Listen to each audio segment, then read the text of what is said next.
Hi guys, hope your Wednesday is coming along fine. It's been a cold morning, and we had some really sad news in the morning. We lost, I think, 9 people at the Imali fire tragedy. Yeah, the bus they were traveling in rammed into a truck, if I can remember correctly, and it burst into flames. It was a horrific scene. As I've mentioned, 9 people lost their lives, and scores others who are injured, and I'm wishing them quick recovery. My condolences to the families who've lost their loved ones. Yeah, I'm really sorry. Aside from that very devastating news, the World Cup is on fire. It's just continuing to burn. Like, oh my god, this flame is inextinguishable. That's how it's feeling right now. So on Friday, the main event, okay, one of the main events is going to be Brazil versus Belgium. Everyone is saying Brazil is gonna win, that the most likely candidates to go through at the expense of Belgium. But the statistics, the way they are, they're showing that these teams are actually level in terms of, they're almost level in terms of not goals, in terms of possession, in terms of in terms of possession and accuracy of passes, yeah, which are very high by the way. They're like up with the 80th percentile. Yeah, that's passing, accuracy of passing. But Belgium is above Brazil in terms of goals scored. I think the Belgians have about 12 goals scored in this World Cup, while the Brazilians have about 7. Yeah.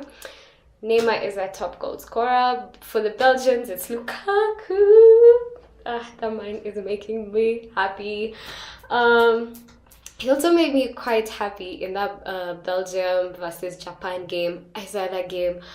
The first half again, as usual, boring passes, incredulous. Like, it's like people were throwing this game.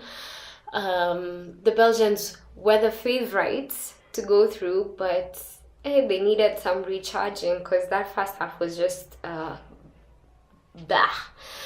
And the Japanese were the first to score. They scored twice in the second half, and it was doom for Belgium because nothing was working anymore. But finally, I can't believe I'm saying this, Fellaini, yes, the most unlikely goal scorer, scored, and also that guy Vertonghen also scored.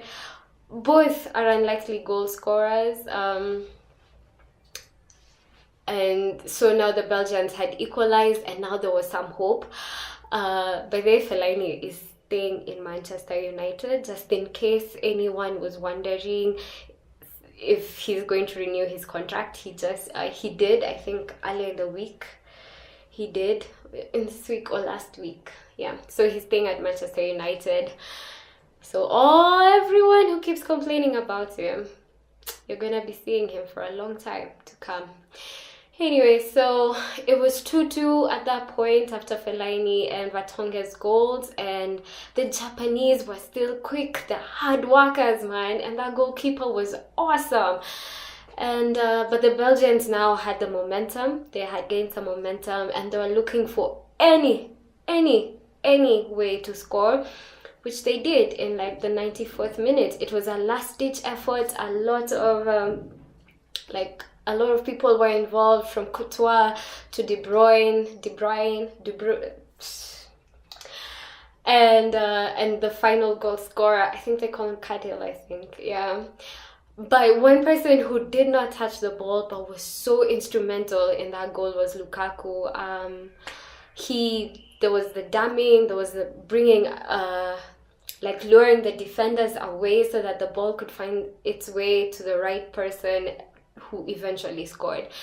So that run was great, and everyone on Twitter noticed it. It was retweeted so many times, and Lukaku's star is just shining right now. I hope it continues to shine against Brazil on Friday. Me, by the way, that game, I'm so stoked. Do I want Brazil to lose? Yes, I do. Why do I want Brazil to lose? Because Neymar is not making me happy. All his antics and his theatrics, like, we know he is the best, he is considered the best in that team, but like, tone it down a bit, dude. Like, stop being such a crybaby by the and stop giving women bad, like, okay, let me not say that, let me just keep quiet about that. But he's not playing like a girl.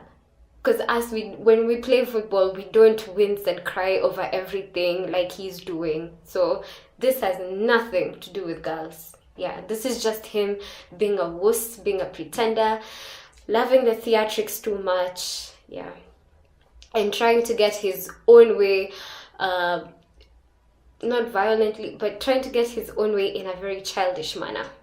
So, but I'll feel very sorry if Brazil do go out, because I'll feel sorry for Coutinho and I will feel sorry for Firmino. I love Firmino's teeth, and nowadays I'm warming up to Coutinho.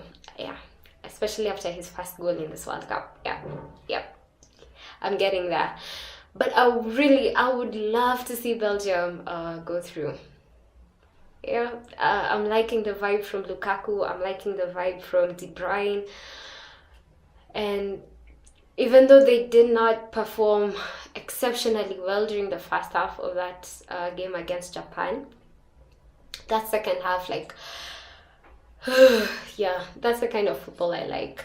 People are questioning Martinez's strategy and tactic. So in the last game, he had this questionable 3-man defense system that did not work at all. He left the flanks, that system left the flanks wide open, and that's how the Japanese were able to score their first goal. And people were like, nah, that's not happening. And even the forwards, the sharpness of that attack he had, the formation for the attack, it wasn't coming together. And but he made a few crucial changes that enabled everything now to blend well, and they finally won that game. So people are wondering, what is he going to do for this Brazil game? Because if he's going to win against Brazil, the best team in this World Cup right now, that formation won't work. So I'm seeing people are questioning, wouldn't it be better if De Bruyne was brought to a more forward position? Fellaini should, because of his physique, his rugged physique, should he be put in a more central defensive position? And can they rely on the last goal scorer, Vertonghen, to on a defensive for a more defensive role? So we're just going to have to see that. I'll be looking at the lineup and at the formation before the game, and I'm really stoked. Like, I really want Brazil to go home. This World Cup has been full of disappointments for me, so I hope this one works in my favor. Bye guys.